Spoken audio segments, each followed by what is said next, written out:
Hello, everybody out there in podcast land. This is Mr. Wills. And this is Brittany. And we are Signals from Pittsburgh. Before we start the show today, I want to give a few shout outs. I want to thank David Fairhead and Martise McCree for inviting us to join Society 13 Podcast Network. Please check out their shows.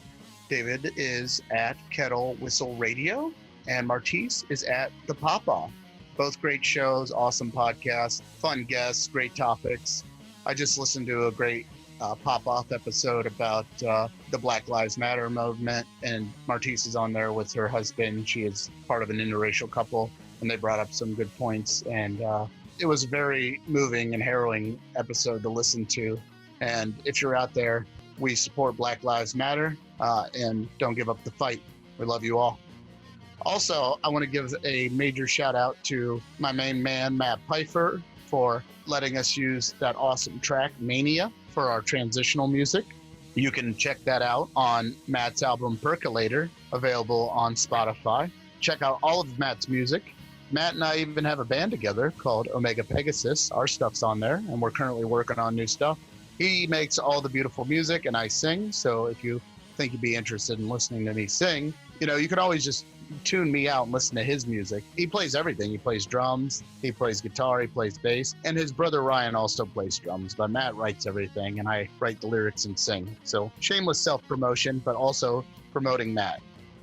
Today, we are going to talk about Blood Machines, which I was enamored with the second I saw the trailer of this thing. It's really cool. It's got this old school heavy metal magazine vibe, high art, sci-fi fantasy. Really cool. We're going to deep dive into this here in a moment. Brittany, you got some stuff to say about Blood Machines or anything else? Yeah, so Blood Machines is heavily styled. It's very sci-fi. It's an impressive feat on the part of these visual effects artists and filmmakers that are involved in this, which we'll talk about in a little while. The story's interesting, the music's great. It's a unique and fun ride, and it's definitely worth watching, so let's get into it. Let's hash it up.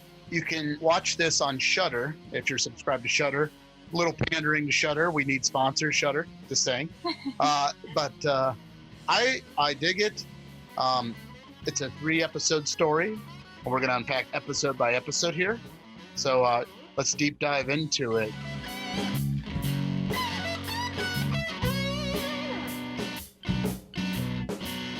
So episode 1 starts off. We're following what they refer to as Blade Runners, so bounty hunters / Blade Runners. They're hunting this ship that they just shot down called the Mima, and they land on this unknown planet to them, Apis 7. Like I said, it's got a very cool high art, like a Voss painting. If you're familiar with Chris Voss, the 70s sci-fi spaceship artist or heavy metal magazine, it's got that like vibe come to life with the visual effects. As Brittany was mentioning earlier in the introduction, their spaceship is called Tracy, and it is actually run by a sentient, it seems to be a robot. She kind of reminds me of the robot from Metropolis, the Fritz Lang Metropolis, but yeah, I wonder if that was part of the influence and design there. You said you wonder if it was, or did you say that it was? I wonder if it was part of the influence in her design. I would think so. These guys seem very influenced by just classic sci-fi. All the way up through film history. There's like little nods here and there, it seems. So I wouldn't be surprised. Yeah, there's a particular shot when they open up the hatch to drop the gate to come out. And it's got like water just coming off of it. And it reminded me of the shot of the Nostromo and Alien when Ripley shoots the xenomorph into the blasters. You see water coming down onto the camera from the blasters.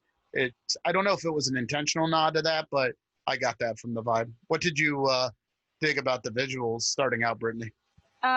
First of all, you can't miss it. As soon as you see pretty much the first frame, you're in for kind of a visual overload in a good way. I love the colors. I love just everything about the combination of the 2D and 3D and live action. coming all together. I don't know. It was just really impressive right away. Before they even said anything, before the story started, I saw it and I figured I could look at this for hours even without anything happening. So I was impressed right away. I agree. It's visually arresting when you just look at it and take everything in and just absorb it for just the style. You know, it's very, very stylistic, but I like the style they chose and I like the way they blended everything. And it's just a couple of French guys in their garage. Yep, I think this one was this specific project. I think was born from an enthusiastic Kickstarter campaign. I'm pretty sure they did that music video Turbo Killer, correct? Yeah, they did a music video for Turbo Killer by Carpenter Brut is the artist, and I got really hooked on his music and what's called synthwave. I call it. My personal name for it is neon trash wave. That's just something I've come up with. I don't know if anyone else has called it that, but I call it that. We can start there. We can coin it. I coined it here on Signals from Pittsburgh first. But yeah, so I mean, I think that's where they got some of their funding after that Turbo Killer video. They kind of garnered a lot of fans just from that, and I guess they had an even smaller budget project before that, which we haven't checked out yet, but we will be. Absolutely. I'm all about checking out all of their stuff. I'm digging it. To back up a little bit, the Turbo Killer music video, to speak a little on that, essentially there's this woman who's being held captive and she's got an inverted cross. I was calling her the woman with inverted cross or Wyckoff on her head. Women with inverted crosses on their head or Wyckoff. But in Blood Machines later, it's not quite on their head. We'll get to that a little bit later. But yeah, and it's kind of like, I don't want to give too much away about the music video since it's so short. Yeah, well, definitely check it out. There's no excuse not to. It's short, and that's also a really fun watch if you're looking for something short to kind of introduce you to the style of Blood Machines. Yeah, and just to reiterate, the directors, well, the director is SETH ICKERMAN. I think it's SETH ICKERMAN or Ickerman, and he's French. Yeah, it's two guys with really hard to pronounce names, so they came up with SETH ICKERMAN because it's easier to say, I think, and it's just easier in general. Right. So yeah, I can't pronounce their names. It's very French, so they use the name SETH ICKERMAN. If I can even say that. That's their calling card, or that's their gimmick name. I think that might be actually their studio's name now. They just use that as their whole studio. Oh, okay. And writers on Blood Machines are Ralph Hernandez, Sabatine, Joy Gonfalon, and Paul Lafarge.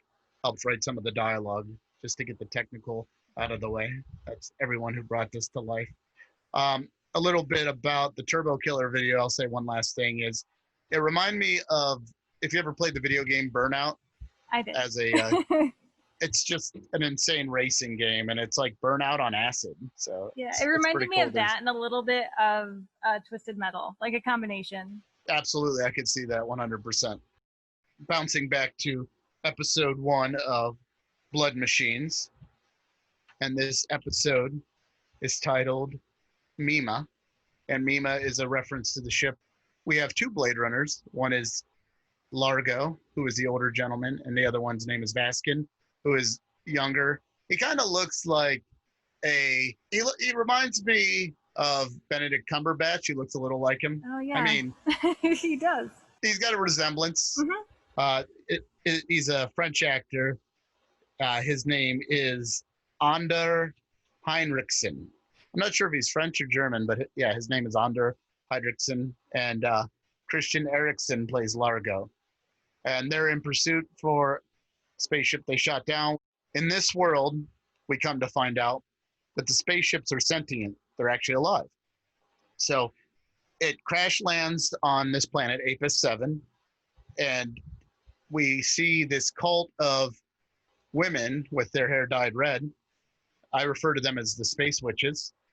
And they're trying to save the life of Mima. And they're asking Baskin, he comes down off the ship. He's trying to recover the ship for a bounty, I believe, or it's not made explicitly clear. It seems like there's a government that's after the ship.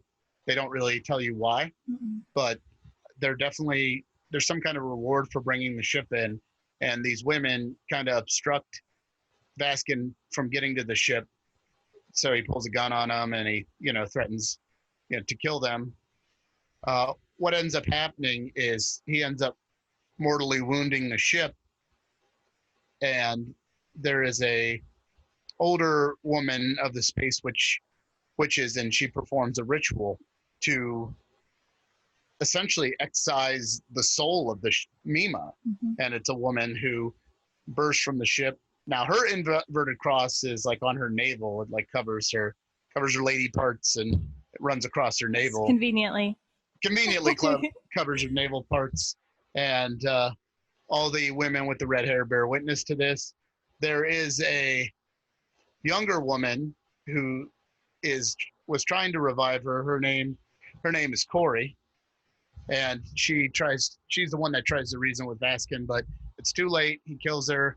They do a ritual, and the soul of Mima emerges, and they all stand in awe. Vaskin even says, just to be sure everyone sees a naked woman flying right now, or something to the effect of that. Yes.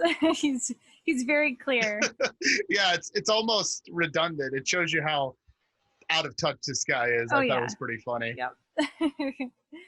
But it is safe to say that the Blade Runners have never seen anything like it. I mean, he seems kind of in awe, even with this kind of obvious question there. And so does Largo. I think they cut to him and he's like, oh my God. I can't believe this. Yeah. I think he calls it a miracle, right? So, I mean, to me, that kind of makes me assume that, in however many years they've been doing this, they've never seen anything quite like it. So. No, and their spaceship, Tracy, like I said, it is sentient, but it's more of as you see it, it's a robot. So they communicate with it, and Largo is a lot nicer to Tracy than Vaskin is. Yeah. There's a line. Vaskin grabs Corey, and he takes her hostage, and he says, "I'm so tired of fucking machines," which is pretty intense. Yeah. But yeah, they kind of say that he's been taking liberties with Tracy. I wouldn't say, forcefully, but I think Tracy's just kind of under his command. Yeah, in some way, whatever you can imagine out there, he's kind of had enough of machines. He's had enough of machines. In many ways. Haven't we all? But no, he's very, I would say, abusive. He's mentally abusive, emotionally abusive, and physically abusive towards Tracy, to where Largo he's an older gentleman. He says he has faith. He believes in miracles. He actually has a heart attack on the ship, and in order to revive himself, Tracy has like a defibrillator built in, and she jump starts him and gets him. Yeah, they rely on each other a little bit more than Vaskin seems to. Largo seems to just be more open-minded in general. I don't know, just more open-minded to the whole process and the miracle, and just being kind of nice to Tracy, giving her some respect. Yes, he seems to have the same. He seems to have the same respect for the sanctity of life, like the cult of the red-haired women do, the space witches do. They, like I said, they try to revive Mima, and then that doesn't work. So they perform a ritual and excise her soul, and she flies off.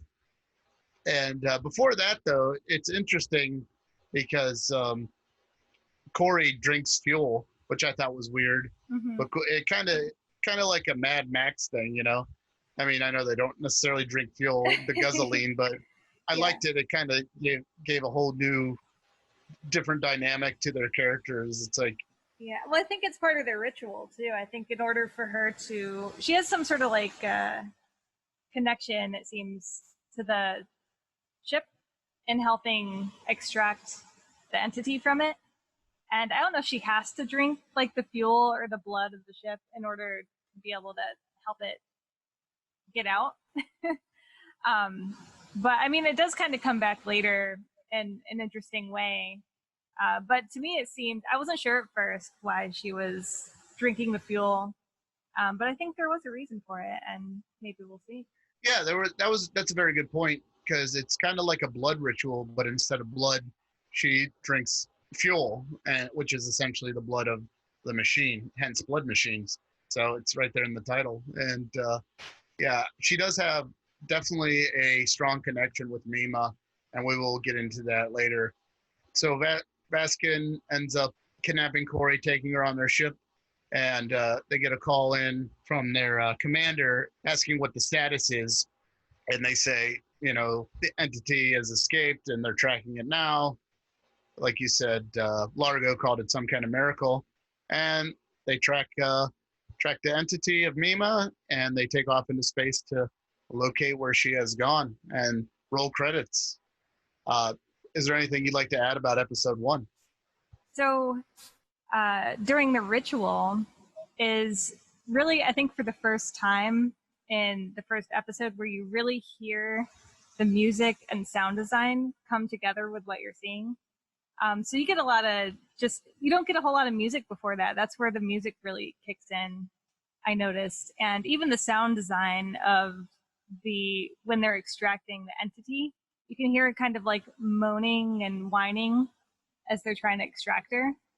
And that combined with the music, combined with just the visuals, that's really the first time all three things really come together, and kind of gave me chills during that ceremony. You're right. I agree 100%. The music draws you in. The music from Carpenter Brut, rather. It's just it's very cool. It's very synth heavy, but it suits the style of the episode and of the series. And I think it suits that beat in the story too. That's really the first time you're seeing something really kind of intense happen. I mean, you're kind of figuring out what's going on up until then, and then that's when it, I think, really kicks off and confirmed that I wanted to watch the rest of the episodes. I mean, I was already interested, but the way those things came together to give me like little goosebumps and chills, like, okay, I got to make sure I watch the rest of this. That was really good. Absolutely. So the credits roll. We get some music from Carpenter Brut, and then we hop in to episode 2. So as I stated before, Vaskin kidnaps Corey. In episode 2, is where he delivers the line, "I've been fucking machines for so long, I'm starting to smell like them." That's the line. And the commander actually orders them back, and then we get our Blood Machines title. So we don't get the Blood Machines title until episode 2. Yeah, you get your like title sequence going on, which is an interesting choice. I'm kind of curious why they did that. I initially, this was a short film, and then it was kind of vivisected for Shudder to make episodes out of, which I have mixed reviews about that, because I think as a short film, this may have played a little bit better, but I still enjoyed it very much. If you're just watching this not knowing that, and you see the title card come up and finally the title theme and all that in episode 2, you're like, what the hell did I miss? So it's almost like episode 1 is a cold open, and then episode 2 is when we get to, you know, the real meat and potatoes of the hunt for Mima. Which I kind of like. I'm a fan of cold opens if they're done well. Because, I don't know, I mean, sometimes watching a title sequence can take you out of it, like, right away. Or you just want to get to the meat. Hook me quick, and then show me around later.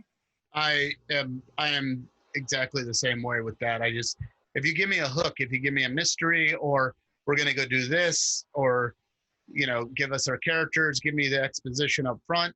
We've discussed this off air. I hate voiceovers. So I'm so glad, like, let me watch a scene and let me decide what's going on, or let me figure out, either one. Let me interpret what's going on today, and let me decide, or let me figure it out. I hate narration. always hate it. Well, part of the fun is figuring it out yourself, I think, but it can work once in a while. But yeah, I think for the most part, it's very tricky to do well. And I prefer just, showing me the story. Don't tell it to me quite yet. Yeah, show, not tell. That's why we're in a visual medium. Yes. Or let me hear, Yeah. use the sound design, use music for, like you said. So yeah, we're on the same page on that. I'm hooked, and I do love cold opens, just to reiterate your point there. So they start tracking the entity that has flied out of Mima, and all of a sudden we're flying through space and we see this pentagonal wormhole. Pentagonal? I don't know. I don't know if that's a word, but it seems appropriate for what you're saying. Yeah, it's octagonal, so it's a pentagonal. There we go. Yep. Pentagonal wormhole.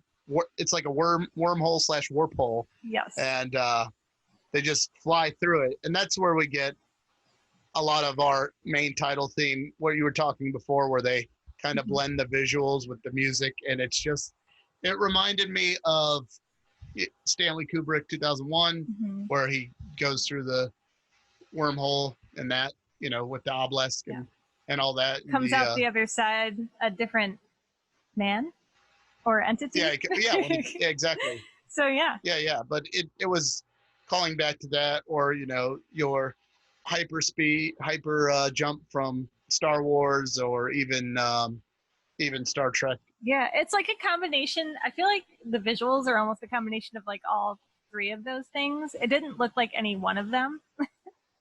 And I like that. No. I think that's cool. Plus, I'm a fan of like geometrical art. Cameron Gray is an artist that does a lot of stuff like that. But I'm a huge fan of like geometrical art and stuff, so I'm kind of a sucker. Oh, like sacred geometry. Yep. I get a lot of that sense in this. Yeah. Alex Gray is another one who did he did a lot of the artwork for like Tool, like Lateralis, and he has a whole book on sacred geometry and stuff like that, and the artwork, and yeah, it seems like it's playing on that a little bit. So it's like I said, it's kind of a amalgam of all this stuff. And they kind of say, there's an interview with these guys online, they say, in the 80s, this is the stuff they were inspired by, 80s films and magazines, and they kind of just bounced it around in their brain and blended it up and came out with this. Yeah, which I totally respect. Oh yeah. So they come out the other end of the warp hole to seemingly what is a spaceship graveyard. You see all this wreckage of all these old ships, and there's just pieces as they're flying through them, navigating. And Largo, he says, maybe they have souls. You see, as I mentioned before, Tracy is kind of verbally assaulted by Vaskin, just not treated real well. He's kind of forceful, saying, so they're trying to land and locate the soul of Mima. They land on essentially rubble. Well, yeah, I mean, he doesn't want to let Tracy fly. He kind of wants to take over and land himself manually. And Tracy kind of doesn't really want him to do that. She's just like, I can make a landing just fine, it'll be smooth. And he's like, no, I want to do it. Give me control. I can do this. I'm kind of being just kind of arrogant about it. And then, of course, when he lands, it's kind of rough. And they bust up that door, the exit door, the little elevator they come down. Yeah. So they land on all this rubble because he insists on a human landing it. And very arrogant, but yeah, he ends up busting up that lift, and it kind of made me laugh when they show the outside, that exterior shot of the lift trying to open, and you see it's all busted up because Vaskin decided to do his own thing. So yeah, he's a dick. Yeah. Basically. they're pretty, yeah, they don't really hide that at all. It's not subtle. Not at all. He's really chauvinistic. He calls Corey oil sucker. The name of this episode is Corey, so it's based kind of around our red-haired witch, space witch, as I like to refer to her. Yeah, we find a little bit more out about them. when I say space witch, I don't mean that. I never Right. mean witch in a derogatory sense. So I just mean in tune with the magical side of this universe and Yeah. able And to communicate with the spaceship. So when I say space witch, I'm not being derogatory. right, we are not. Yeah, even so Largo uncuffs Corey when Vaskin and Corey are going to go out and explore. And he even shows like more compassion about that and gentleness than Vaskin does, of course. And they have a little moment where he kind of looks like he feels bad for her. That or he's just an old man that hasn't seen a woman in the flesh in a long time. So I couldn't decide. I took it as he says at some point, I believe it's in episode 1, he says a man of a certain age has certain beliefs, or a man of my age has certain beliefs, to paraphrase. Meaning, I think he feels, he's getting older. He's wondering, what is after death? What is after body death? So maybe, yeah, well, especially since his heart gives out, and he kind of relies on Tracy to keep him going every time that happens. So yeah, I do think he thinks about his mortality a little more, and maybe is becoming more compassionate as he gets older. Yeah, and we don't really know his backstory that well, so we don't know what kind of person he's been, but he definitely seems more empathetic towards females, to whereas Vaskin is very misogynistic and very headstrong. Yeah, I have no basis for this theory, but I imagine him being more like Vaskin in his younger years, as maybe a Blade Runner. He seems like he's been around for a long time, but just doesn't kind of go out and do the dirty, rough stuff anymore. And yeah, now that he's getting older and facing more his mortality and stuff, maybe he's becoming a little more soft and open-minded to some of those things. But I have nothing to base that off of, that he was more like Baskin as a young man, but that's kind of how I imagined it. I could see that. I think as we all get older, we grow out of the dirty, rough stuff. So yeah. I mean, maybe our listeners, maybe we should do a poll. No, I'm just kidding. Are you guys still into the dirty, rough stuff or not? What age? What is the cutoff for dirty, rough stuff? Are we getting close? Yeah. Yeah. Is it in your 50s, 60s, 40s? Yeah. Should we be worried? But I digress. Yes, we do. So Vaskin threatens Corey. They dock on the rubble. They find where Mima is. She's in the heart of all of this wreckage, and she's centered in this ship. But it's kind of like a biomechanical temple, it seems. Yeah. And she's waiting there. And as they show up, you can start to see the connection between her and Corey. And Vaskin is very forceful and still very misogynistic and evil towards Corey, and actually pulls a gun on her, but his gun no longer works. His gun reminds me of the BFG from Doom. I mean, it's not that big, but it shoots like the green light. It packs a pretty solid punch. It packs a nasty punch. Yeah. It shoots out like these flat rectangular beams that just cut through everything. I mean, he killed a damn spaceship with it. Mm-hmm. So it's a cool effect. I love the effect of the gun. It's really neat. Me too. As he pulls the gun and realizes it doesn't work, Corey approaches him. He drops his guard a little, and it seems like she's trying to get him to warm up to her. And that kind of leaves us at the end of episode 2. Just kind of, we're in this biomechanical temple with Mima and Corey and Vaskin. Mm-hmm. And Vaskin's kind of unarmed, and we're just kind of seeing where this is leading. I think that set was one of the most of this was done on blue or green screen, but I did see a little featurette where they showed that they did build a couple bigger sets for this, and I think this was one of them where they had a lot of practical background. They actually built something pretty big for that room, which I think was the right way to go about it, because it's such a visually impressive piece of the story, along with it being an important section of the episode or the whole story overall. And I think it's it was very smart of them. If they're going to build one big set piece, that's the one, other than, you know, the inside of the ship. So very impressive. I mean, obviously that's composited with all sorts of elements on top of it and a lot of glowing, you know, moving pieces. But I did think that was pretty impressive and a smart decision on their part. So I was very impressed. I agree wholeheartedly. It's the temple, as I like to refer to it. Yeah. It's a piece, it's a character unto itself. It's almost, and the fact that they did that, I think, helps bring it to life. Though I will say the green and blue screening or whatever they did to achieve these feats, these special effects feats, it all is impressive. It's very stylized, but it works. Like, there's, for me. Yeah. I think that helps it out a lot, personally. It's really hard to do impressive, realistic-looking visual effects in a realistic way. It's 10 times harder because people know what something's supposed to look like. And so it's easier to tell when it's not quite right.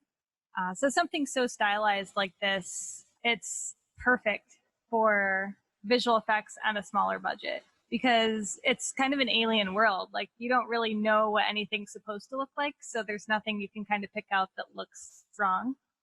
It all just fits their own style. So I think the style itself kind of lends to a smaller budget and looking impressive. So I was really, I don't know, like I said, if anything was to have a practical set, that was definitely it. That and the ship's interior, because they spend a lot of time in there, and just being able to actually touch real buttons and things like that makes a big difference when you're watching the visuals, you know. And then they just use all this other stuff to enhance it. But yeah, it was the perfect style to do something like this. Yeah, it helps you. It helps suspend your disbelief. Yeah, blending. Absolutely. I'm always a fan of that. I'm always a fan of blending practical effects with computer generated effects or motion graphics or any of that. I think if you can do that, and you can, I mean, there's a part of your brain where you go, I know that's an effect and I know that's an effect, but that's real. And then you start to trick yourself. Mm-hmm. It's like, well, maybe that's real too. And that will immerse you into the story. I try not to, you look at a lot of things from a technical aspect, which I really respect and appreciate about you. So I know it's probably harder for you. It is a little bit. Shut that part of your brain off. Yeah, because that's what I'm trained in. Visual effects and motion graphics and things like that. So my whole schooling was looking at this stuff, and just by looking at it, seeing how it's done, breaking it down. So for me, it's very easy to see where each like layer ends and the next one begins, whether it's like a 2D element or a 3D element or practical, you know, and where they kind of rotoscoped and hand animated certain things. So for me, it's easy to see. It doesn't necessarily ruin anything for me, but it is easier for me to kind of pick out stuff like that. So for this to be so well done to the point where, you know, after the first few minutes, I wasn't finding myself nitpicking that stuff. That says a lot for me personally. That's super cool. It's nice that you can immerse yourself. I know it's hard It can to be, do things like that. I'm if I can get in the weeds and go on a side tangent, yeah. I'm a professional wrestling fan, so which we'll probably cover in some future episodes do some wrestling stuff. But I know wrestling is a staged event. I know it takes athleticism and, you know, a little bit of disbelief. And it's funny because it's like, I can buy the in-ring stuff. I can suspend my disbelief there, but some of the storytelling, I'm like, this is really dragging me out of it. But so I see, like, you coming from a visual effects background is kind of the same thing. When you know the ins and outs of professional wrestling, you have to suspend your disbelief. It's harder. You're just like, oh, I know how they did that, or oh, that's how they did that, or how did they do that, instead of just sitting back and letting yourself enjoy the storytelling aspect. So that's cool. It can be hard to let go sometimes and just enjoy, but I suppose any field is like that, especially like creative or performance. Once you know it's how it's done, it's kind of hard to unsee it. But no, I mean, things like this make me thankful that people are still making things that I can even with all my training, still sit back and enjoy. So that about wraps up episode 2 of Blood Machines. I do want to mention the soundtrack by Carpenter Brut, which we mentioned earlier, and he did the music video for Turbo Killer as well. So he's worked with the SETH ICKERMAN duo before in producing content, and I think they just kind of let him go wild with the music. But I really have gotten into synthwave. I initially saw the trailer for Blood Machines, and that got me in the door, and then I just went down the YouTube rabbit hole as one does, and checked out a bunch of synthwave bands, including Carpenter Brut. And I love all his stuff. It's on Spotify. The Blood Machine soundtrack and a lot of his other music is on Spotify. So check it out. I can't praise it enough. If you're into John Carpenter-esque sounding music mixed with, neon synthwave kind of 80s music, there's a lot of cool bands. There's another cool band out there called Gunship that does a similar vibe, and they have a female singer, and I dig them as well. And there's all kinds of great bands out there in that genre. So if you find yourself liking this music, I encourage you to dive down that rabbit hole. Yeah, share some back to us. We're always trying to find more stuff too. So the music, you know what the music reminds me or makes me want to do for some weird reason? It makes me want to clean. I feel like if I put it on while I was cleaning, I would just like tear through this house. It'd be so clean because I feel like I could just keep going and just kind of like follow the beat to these tunes that are just kind of like just driving. I don't know. It's kind of weird, but I feel like I could clean to it really well. Definitely not a diss on their music, but more so that it can pump me up and kind of get my energy flowing. That's funny you say that, because there's people that have said that in the past about punk rock and the Ramones. They're like, oh, it just made me want to clean my bedroom. Really? So it's like, yeah, it's got that energizing vibe to it. Yeah. I agree 100%. That's what they should have told their parents when their parents were disapproving of the music. Like, it makes me want to clean my room, Mom. Well, I think half the audience wanted to clean the room. The other half wanted to sniff glue. Well, I mean, they could still use that as an excuse, right? True. Speaking of smoking pot, I wonder what this this whole Blood Machine series would be like. If any of you out there partake in that kind of thing, please comment and let us know. Let us know how that affects the experience. Because drug-free is the way to be on Signals from Pittsburgh. But I don't judge. I don't judge what anybody does in their personal life. Like I said, nothing but love for all of you. No, we're like Largo, open-minded. Very open-minded. Spiritually, love you all. And that will transition into episode 3 for us here. So it seems to be that Corey is trying to seduce Baskin, you think? Yeah, that's kind of how they play it. Yeah. Yeah, he's such an asshole, and he's got the toxic masculinity going. No respect.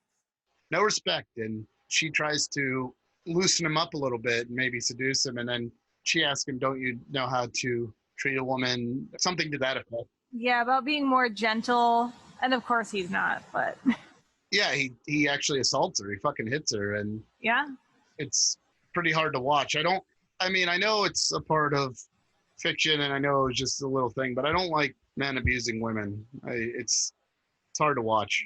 Yeah, a lot of that was hard to watch.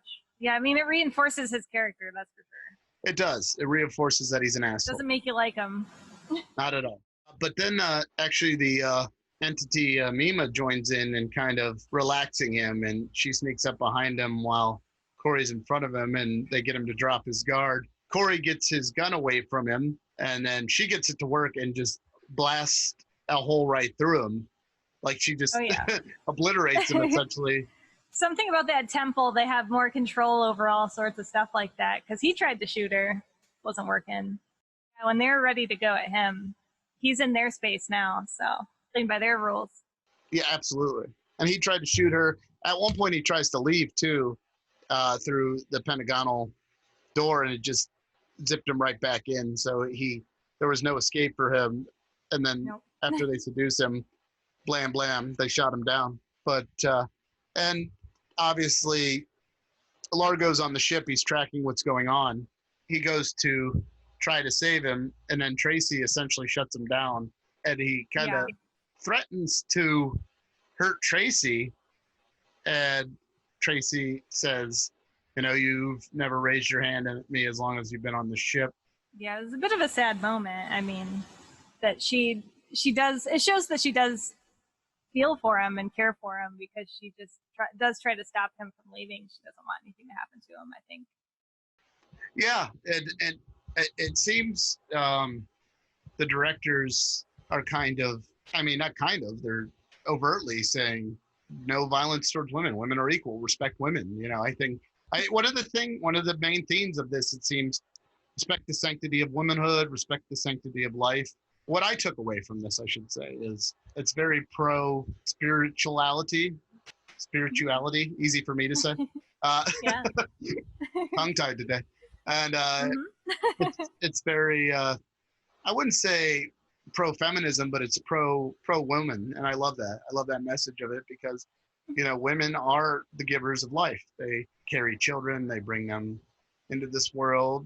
Our mothers teach us how to be good people. That's the first woman we see as our mother typically. And not to go on a tangent, but I like things that you see a lot of times in horror movies and sci-fi and just in fiction in general, women beaten down. And there is adversity towards women in this, but ultimately I got the vibe, raise women up, respect women. Like don't, even others, anything that could be considered an other, whether it's like a person or a gender, or these new, entities that are being born from the ships. But just in general, just respect each other, no matter what, really. How did you feel about it overall, about the presentation of this and how it was conveyed? I think it was well done. It did kind of hits you to see all the disrespect and the physical violence against the women in the episodes. And that always hurts to see, I mean, especially when it's more, I don't know, I guess blatant in this one, but it was meant to be. I mean, it was meant to be pretty in your face. And of course I instantly hate the dude, Baskin is on my shit list immediately. I mean, overall, I wasn't mad about it or anything. It was just part of the story. But yeah, I mean, it does hit home, and it hits hard. But as we see, Baskin gets his comeuppance. And yes, so we see another bit of a space witch ritual to where Corey reanimates Baskin by drinking his blood. And yes, she controls his body and uses his body to boards Tracy again. And I was just gonna say, like the shot of her like drinking his blood, I think it looks like it's his intestines or something. She's like digging around in there. It's pretty satisfying to see him have that end. But yeah, I love that the shot of her drinking from his intestine was pretty much the same as the shot of her drinking the blood of Mima before the ritual of kind of giving birth to Mima's soul. But I love that those shots like kind of matched up. If you were to put them next to each other, they'd look pretty much the same, which I was saying earlier, I think that's kind of partially how they get their powers, to kind of mimic or talk to or take over, take control of either a machine, an entity, or a human. But I love that they kind of came back around to that, and that kind of explains how they're able to become in touch with whatever they're trying to connect with. Although a very gruesome way for Baskin. He had it coming, and he did.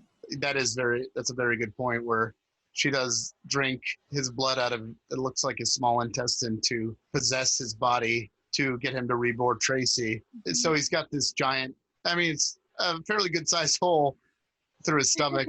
And as he enters, Largo actually has a heart attack at the sight of this. I don't blame him. Yeah, but this time he's not as lucky to reanimate. He doesn't make it to get a jolt from Tracy, and he passes on. Unfortunately, we lose Largo in this episode. Mm-hmm. Or do we? As we will see later on. Maybe it isn't the end for Largo. We shall see. So Largo apparently dies from a heart attack.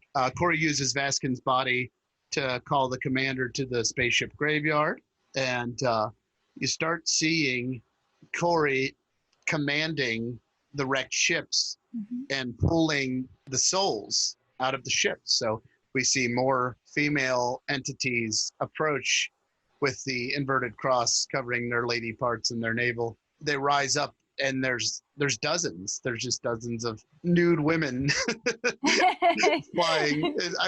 The casting call for that, I'm sure, was amusing. It's like, look, we're shooting this in a garage. It's not what you think. It's high art, but it's funny. You know, sometimes I know there was a casting call for Westworld where it's like, good-looking people, we need you to be naked, and it was totally a non-sexual thing. It was just, you know, in Westworld they're naked, so it's like that's just how it is. Yeah, I know. I think about those casting calls sometimes. Like, how did you get anybody to show up for this? But yeah, actually, they're French. It's looser over there. Oh well, yeah, that's a good point. The French, maybe they're a little more open than we are to nudity. Yeah. I think they are. I think they are. Yeah, when she calls all the ship's entities, all the women over, I love the shots of them just kind of like flying in, taking shape, and they all kind of slam down at the same time, which both times that I watched this, I was surprised to hear that when they hit the ground, they all sounded very heavy and metallic. It was like, I don't know, she just kind of let them all fall at once, and it was just like this huge like metallic thud, and everybody, not all the machines, but all the entities were kind of just frozen, almost like locked into whatever position that they fell in, and you get kind of this cool like camera movement, just kind of showing them off a little bit, I suppose, and how they all look maybe a little bit different, so they're not all exactly the same, before she kind of takes control, tunes into them, and stands them all up, and we go into our next sequence. Yeah, I didn't really notice that they made it like a metallic clank, but that's a good observation there. It kind of shows that like they're still not human, even though they look like women. They're still machine, but they're also kind of taking on the form of human women. So I don't know. I thought it was neat. That is super cool, and I think it's really cool how she kind of controls them as a hive mind. At this point, I'm like, I thought maybe she was being a little exploitative of them, but you realize that maybe not the case. But in this moment, I was like, well, she's being very like cavalier and reckless with how she controls these beings. But it made for a cool sequence. They use Vascan to call the commander, and he says, well, how do I know you weren't compromised? And he's like, I was compromised, but I broke free. I need your ship here to help retrieve the Mima, because they're still trying to get the ship for whatever reason. So yeah, obviously the commander shows up, and this awesome space battle ensues where it reminded me a lot of, there had to be tons of, it's very well choreographed is what I'm trying to say. And it's essentially just Corey and Mima moving the entities around, and in doing so, she's controlling the wrecked spaceships to attack the commander's ship. And then at this point, you know, Tracy is starting to get sentience as well, and she's breaking out of her shell. So out of the robot facade, we see another entity emerge, and it's Tracy. And during this battle, I mean, you just have to watch the battle. You know, this is a deep dive review, but we can't put into words. At least I can't. How mesmerizing! It's really cool. It's really well done, and it's very well choreographed. How did you feel about the battle? The battle is awesome. Another good example of where like all the visuals and the soundtrack and just the sounds all came together. And then on top of that, like you said, the choreography was really cool. I kind of wonder, I'm sure they got maybe dancers or some sort of dance instructor to help choreograph that, because it was too well done to not have a professional in the mix somewhere, I would think. But yeah, it was really cool. I just love the whole concept of how she's controlling them, and they actually do like actual dance moves throughout, which I just thought was a really cool way to visualize all their ships going into battle at the same time. I don't know. It was really cool to see both of those things. Yeah, I like how they correlated this space ship battle with the dancing. It might also be another good example of like a lower budget. So like maybe I don't know what their original idea was, or if it was always to do that, because they are very in touch with music and rhythm and stuff, it seems. But it does get around like a full scale battle that they'd have to animate by doing something like that. But I think it works better to do it this way. I just think it works really well. I think it's a pretty unique way to show a space battle. I agree 100%. It's a really cool marriage, correlation of not even interpretive dance, but just dance collaborating with space battle. And I can't think, like I'm searching my memory banks. I've watched quite a bit of sci-fi, and the closest thing I can call to it is there's that scene in The Fifth Element, the Luc Besson film, where we have the opera singer kind of interspliced with action, but that's about the only thing. But it wasn't even to this degree to where the dance is the action and it's translating into battle. I really dug it. I think it was highly original, and it was done in its a stylistic tone that I just thought was their own, and they brought it to life in a very mesmerizing way. I also think their pacing was pretty good with that, because the battle wasn't really all that long, but it didn't feel short either. It felt appropriate, which I'm just kind of realizing now. I never felt for a second that it was like over too soon or dragged on. So good pacing. No, I agree. And so they end up defeating the commander, and then Corey unites all of the entities, and they kind of amalgamate into one giant space entity. And why this is happening, Tracy apparently reanimates Largo. I mean, his eyes are glowing, they're glowing gold now. So I think he's in touch with the entity as well. So maybe that's his reward for being a good person. He gets to be part of this. But Baskin, we find out, is not completely dead, or at least part of him lives on. We see this awesome wide shot. Well, it's kind of close up and then kind of pulls back into a wide shot. Yeah, it starts kind of close on him, realizing his top half is like kind of viscerally connected to something. Yeah, he seems to be intravenously trapped, or wired into something, and then as it pulls back, we see the amalgamated woman / entity. I would imagine she's the size of like a planet or a very large fleet ship. Yes, implied that she's very, very large.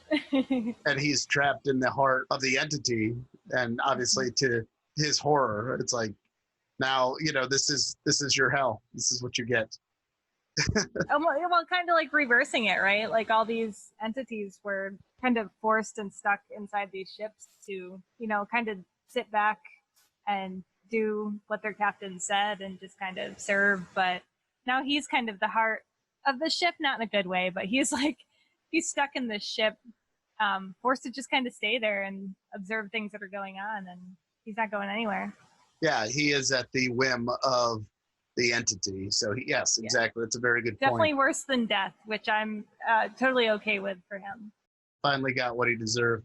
Yeah, and that's essentially Blood Machines. That's the end of episode 3. Roll credits. Once again, great music by Carpenter Brut. My final thought on it is it was a lot of sizzle, some steak. The story is pretty well straightforward. There's some things left to be interpreted, but I liked it. That doesn't mean I didn't like it. Initially, like I said, it was conceived as a short film, and then Shudder, I think, had the directors chop it up into 3 episodes, which are pros and cons. I think it would have worked either way. I just was enamored with the story, so I wanted to keep going. So for me to stop and start a new episode, slight annoyance, but it wasn't anything bad. So personally, I don't know. Some people might like it cut up. for the sake of it being so visually kind of overwhelming, people might feel like they need a little bit of a break. And if it wasn't cut up, they might feel like a lot of people don't like to pause or stop something in the middle. So maybe for some people it'd be like too much in one sitting. I don't know, but I agree. For me, I would have rather seen it put together without cuts in between. I feel like they always cut right on something that I was getting really into. Usually something musical, something where I would start getting like chills with the music and everything coming together. And then they would cut on it, which kind of, it let me wind down, and then it took me a little while to get revved back up for the next episode. So I would have liked to just keep going and like ride those feelings without interruption. I don't know, maybe they'll release it like that someday, or if they ever release like a physical copy or something, that would be cool. Like a limited edition. That would be really cool, actually, and just have maybe the option to watch it either way. Yeah, I would like that. I think that would be very cool. Yeah. I know you can pick up the soundtrack online. I haven't ponied up the money for that. I can't express enough how much I love the music. I know I've said it multiple times. Just check it out. I loved it. I thought was it perfect? No, I would probably give it like a high 7 out of 10 if we were going to rank it, for the very reasons you stated. Episodically, I thought it kind of killed the momentum a little bit. It didn't break the story. It didn't break my enjoyment, but I would have liked to experience it as a short film rather than broken up episodically. But yeah, my final opinion on it is watch it and give your own opinion. Please comment on our social media sites and let us know what you think, and let us know how you feel about us. Brittany, final thoughts on it? I agree. I mean, we talked about the episodic thing. I had a little bit of an issue with some of the lines or line delivery. I guess it's maybe a little nitpicky. I don't know. I know a lot of the actors were maybe not English as their first language. They seem to have accents, which isn't a problem, but I thought maybe it actually would have been better if they just spoke French and had subtitles. Because I know it can be kind of hard to deliver certain lines in your non-native language without them sounding a little off. Or maybe it's just me. I don't know. Maybe I'm the only one that thought that some of the lines were weird or just weird delivery. But it's definitely not enough to make me dislike it. It's just something that I noticed. I was kind of surprised because that usually doesn't stand out to me for anything. But yeah, not knocking it too hard. It's definitely still worth it. Yeah, those were really my only hang-ups on it. But yeah, I definitely recommend it if you like that sort of thing, or if you don't know if you like that sort of thing, try out Turbo Killer to get a little preview and see if you might want to watch a whole 50-minute version of that. Yeah, absolutely. Definitely, and also support projects like this, because really, like, stuff like this does not get funded by large companies for the most part. Usually it relies on small projects like this and small teams like this to kind of, I guess, make it popular.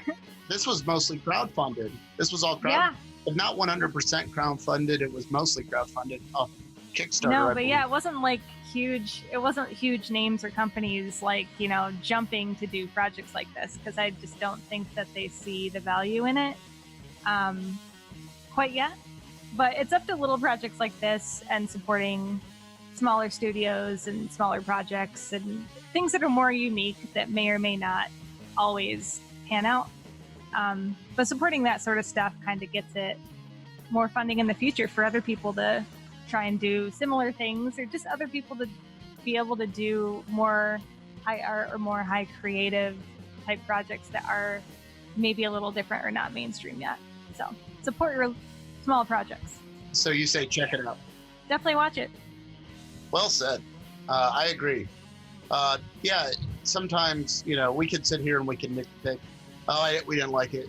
We didn't like that they broke it up episodically. We didn't, some of the line delivery was a little hollow, which I agree with that too. But once again, if English isn't their first language, I'm sure I can barely speak English sometimes, Yeah, I know. We can't say much because listen to us try and talk just on this podcast sometimes. Which we're getting better. We're working on it. Thank you for listening. And please give your feedback, positive or negative, or I'm open to criticism. Obviously, nobody's perfect. This is our first podcast. It's not an excuse. That's just an explanation, and we want to strive to make this better and better. And your comments can only help. Definitely. But I agree with your sentiments, Brittany. I think it's easy to be negative and nitpick. Oh, this was shit, or I didn't like this and that. If I can riff on that for a second. I think we're in a culture of it's popular to shit on things. That doesn't mean I won't riff and make fun of, but I will do it, optimistically. I'm like, well, okay, that's a little cheesy, or this, have fun. If I'm making fun, I'm trying to make fun, lightheartedly. I don't like to destroy things, because I think everybody has to start somewhere. And I agree. Original ideas are becoming fewer and far in between. And these guys started out in their garage, and they're making the movies that they want to see. And I will always respect that. I will always respect if you're not being represented, or your French guys building sets in their garage. Yes, I want more of them. When I look for escapism, I love stuff like this. So, when you see the world through different eyes, you can present it in a different way and open up doors to maybe get people to empathize and actually understand where you're coming from. So any kind of art or any kind of film or music that does that, I'm 100% for. So that's me on my little soapbox. Ditto. Absolutely. And that about does it for this episode. I want to thank my lovely co-host, Brittany. You're welcome. And I want to thank you listeners for the support. Once again, we are a growing podcast operating on a non-existent budget. We're just here spitballing. Coming down the pike, we're working on getting some interviews for you guys. We're going to accentuate the Pittsburgh end of Signals from Pittsburgh, talk to some local filmmakers, some local musicians. Got some things lined up for our first string of interviews, but in the meantime, we're just kind of running everything up the flagpole, and just things we like, we're spitting them out there. We're talking about what we like. Absolutely. And we would love to hear your comments or feedback, anything you could give to help us become a better show. We love to hear. Absolutely. We're open-minded. We are very open-minded. So yeah, shoot us your idea, shoot us your questions, comments, even complaints. I'll work to be better. I'll delete him. No, I'm just kidding. Perfect. No, I'm just kidding. I won't.